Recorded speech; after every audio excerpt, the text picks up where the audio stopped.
मान्यवर, यहां पर कुछ सदस्यों ने मैं बताता हूं भाई साहब, मान्यवर, यहां पर कुछ सदस्यों ने दूसरी भ्रांति फैलाई कि मुस्लिम महिलाओं को भी आरक्षण मिले। अरे आता हूं भाई, आता हूं। पहले अखिलेश बैठे हैं तो पहले उनकी बात करूं ना। पहली बेंच पर बैठे देखो। मान्यवर, मैं यहां सरकार की, संविधान की और भारतीय जनता पार्टी की नीतियों की पॉलिसी के बारे में स्पष्ट करना चाहता हूं। भारतीय संविधान धर्म के आधार पर आरक्षण को स्वीकार नहीं करता है। मान्यवर, इसके दो कारण हैं। पप्पू सुन लिया ना? अब शांति रखो, ठंड रखो यार। चलो मान्यवर, आरक्षण पाने की योग्यता पहला कारण है। आरक्षण पाने की योग्यता ऐसी नहीं होनी चाहिए जिसको कोई प्राप्त कर सके। ये संविधान की बात मैं कर रहा हूं। अगर आज कोई अन्य धर्म का व्यक्ति है जिसको आरक्षण मिलता है, यहां नहीं मिलता है, और अगर वो मुस्लिम बन जाता है तो उसको आरक्षण मिलेगा। तो आरक्षण जन्म से ही मिलता है मान्यवर, किसी प्रकार से प्राप्त नहीं किया, इसलिए वहां पर उसको सील किया है। और दूसरा, ओवैसी जी ध्यान से सुनना, दूसरा अनुच्छेद 15(4) के अनुसार आरक्षण उन लोगों के है, उन लोगों के लिए है जो सामाजिक और शैक्षिक रूप से पिछड़े वर्ग में आते हैं या अनुसूचित जाति और अनुसूचित जनजाति में पैदा हुए हैं। अनुच्छेद 16(4) इसके तहत आरक्षण पिछड़े वर्ग को, नागरिकों को दिया जाता है। अब संविधान में कहीं पर भी धर्म के आधार पर आरक्षण देने की मान्यता नहीं है। ये इंडी अलायंस वालों ने अपनी तुष्टीकरण की राजनीति के कारण इस देश में मुस्लिम आरक्षण की डिमांड खड़ी करना चाहते हैं, और इस संविधान की बात करते हैं। कोई भी संविधान पढ़कर बता दे मुझे, संविधान के किस आर्टिकल से धर्म के आधार पर आप आरक्षण करोगे? कोई बता दे मुझे। एक भी आर्टिकल में कोई प्रोविजन नहीं। मान्यवर, इसलिए भारतीय जनता पार्टी, हमारी सरकार, दोनों का नीति स्पष्ट है। जो संविधान सम्मत नहीं है वो धर्म के आधार पर आरक्षण हम ना भी देंगे, ना कभी किसी को देने देंगे।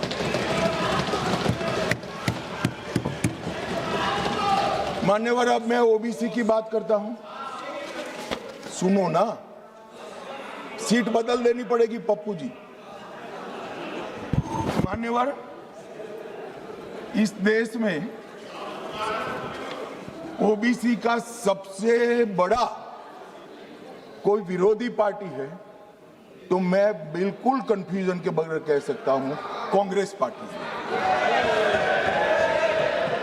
इन्होंने चौधरी चरण सिंह और सीताराम केसरी का अध्यक्ष का, दोनों को काल पूरा नहीं कर रहे। 1957 में, ध्यान से सुनना, अखिलेश जी कहां बैठे हो आपको मालूम होना चाहिए। 1957 में काका साहेब कालेलकर समिति के सुझाव आए जो ओबीसी को आरक्षण देते थे।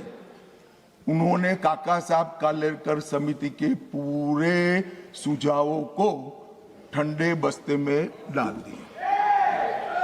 1980 में, ये जवाहरलाल जी थे, 1980 में इंदिरा जी आई, मंडल आयोग का सुझाव आया और मंडल आयोग के सुझाव को इंदिरा जी ने ठंडे बस्ते में डाल दिया।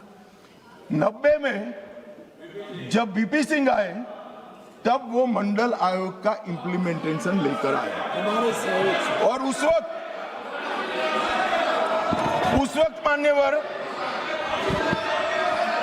विपक्ष के नेता राजीव गांधी थे, तो नेहरू जी, इंदिरा जी और अब राजीव गांधी, उन्होंने यहां पर अपने जीवन का सबसे लंबा भाषण मंडल आयोग का विरोध करने में किया, अपने जीवन का सबसे। और कांग्रेस ने 51 और 71 दोनों में जाति जनगणना का भी विरोध किया।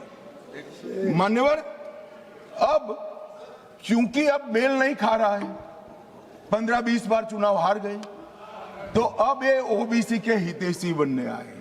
मान्यवर, मैं आज आपके सामने कहना चाहता हूं, कांग्रेस पार्टी ने अब तक एक भी ओबीसी का प्रधानमंत्री नहीं दिया। भारतीय जनता पार्टी ने नरेंद्र मोदी और अति पिछड़ा समाज के व्यक्ति को प्रधानमंत्री बनाया। मान्यवर, इन्होंने काका साहेब कालेलकर समिति में विरोध किया। मंडल आयोग के रिपोर्ट को इंदिरा जी ने ठंडे बस्ते में डाला, और जब लागू होता था राजीव गांधी जी ने भी विरोध किया। मान्यवर, मैं आज बताना चाहता हूं कि नरेंद्र मोदी सरकार में 27 मंत्री ओबीसी समुदाय में है, जो 40% होता है। मान्यवर, नरेंद्र मोदी सरकार ने ओबीसी कमीशन को संवैधानिक मान्यता दी। नरेंद्र मोदी सरकार ने ओबीसी की सूचियों को संशोधित करने का अधिकार राज्यों को देकर एम्पावरमेंट करा, और 14 से 18 के बीच में 16 जातियों को ओबीसी जनजाति में क्या है। अरे मेरा हो जाने के बाद पूछिए ना।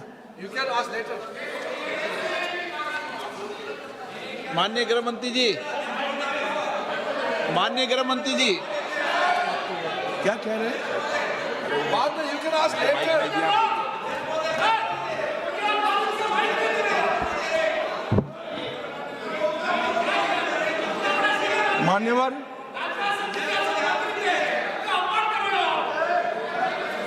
मान्यवर,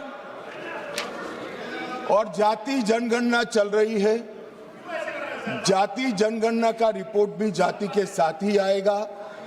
इस पर सदन विचार करेगा, और जब विचार करेगा, जो सामूहिक मन बनेगा, भारतीय जनता पार्टी की सरकार इसके साथ आगे बढ़ेगी, इसमें किसी को संशय रखने।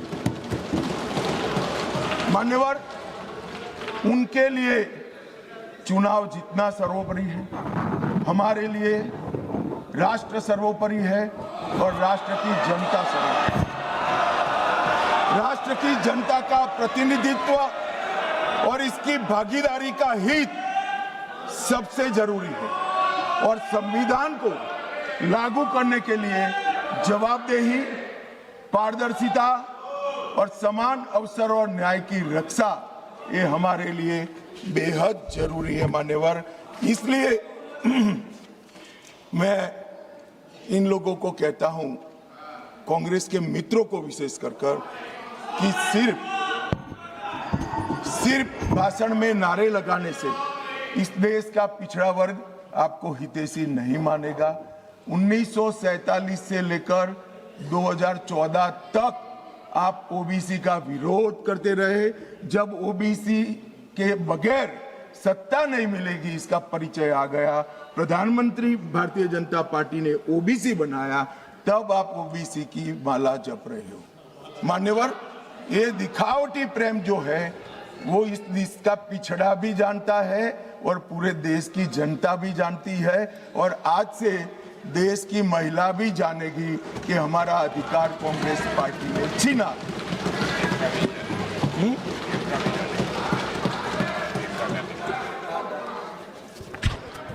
मान्यवर, अब मैं महिला आरक्षण पर बताना चाहता हूं।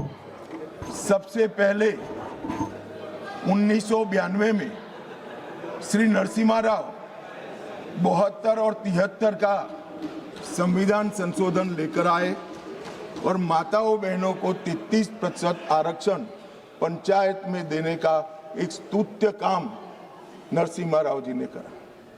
नरसिम्हा राव जी कांग्रेस के प्रधानमंत्री थे, मगर कांग्रेस ने कभी उनको स्वीकार नहीं किया कि वो हमारे प्रधानमंत्री।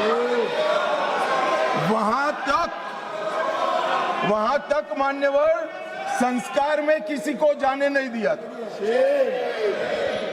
इसके बाद 96 में देवगौड़ा जी प्रधानमंत्री बने और 81वां संशोधन विधेयक सितंबर 1996 में यहां पर रखा गया। वहां कुछ पार्टियों ने विरोध किया, मैं कहना नहीं चाहता हूं, मगर सब उछल पड़ेंगे और एक कमेटी बनी, गीता मुखर्जी कमेटी। वो गीता मुखर्जी कमेटी को ये विधेयक दे दिया गया और जो आज उनकी दरखास्त है कि समिति को दे दो, और गीता मुखर्जी समिति की रिपोर्ट आई, तब तक 11वीं लोकसभा का विघटन हो गया और बिल लैप्स हो गया। फिर 98 में 84वां संशोधन आया। कुछ पार्टियों ने फिर से, पार्टियां बदली नहीं है, वही पार्टियां विरोध करती रही। वो विरोध किया, बिल को सदन में प्रस्तुत करने की जैसी स्थिति भी नहीं रही और 12वीं लोकसभा के विघटन पर वो बिल लैप्स हो गया। मान्यवर 99 से 2003 में 85वां संविधान संशोधन विधेयक आया, फिर से उसी पार्टियों ने विरोध किया और बिल लैप्स हो गया। 8 से 14 में 108 का संविधान संशोधन विधेयक मनमोहन सिंह जी लेकर आए और राज्यसभा में प्रस्तुत किया। राज्यसभा में बिल पारित भी हुआ, मगर लोकसभा का दरवाजा कभी वो बिल ने देखा नहीं। और किसने विरोध किया? उसी लोगों ने विरोध किया।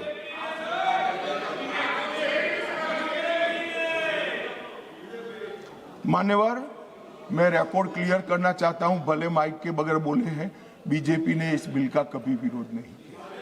ये रिकॉर्ड में क्लियर करना चाहता हूं। मान्यवर, जब ये लोकसभा में आया तब सरकार को समर्थन देने वाली पार्टियों ने इसका विरोध किया। मानो अभी कांग्रेस पार्टी कर रही तो हम नहीं समझा सकते, मगर भला लल्लन सिंह जी कैसे विरोध करेंगे? ये तो हमारे साथ है, ये तो बिल का समर्थन करेंगे। मान्यवर, कांग्रेस पार्टी के समर्थक पार्टियों ने मनमोहन सिंह सरकार का ये बिल का विरोध किया।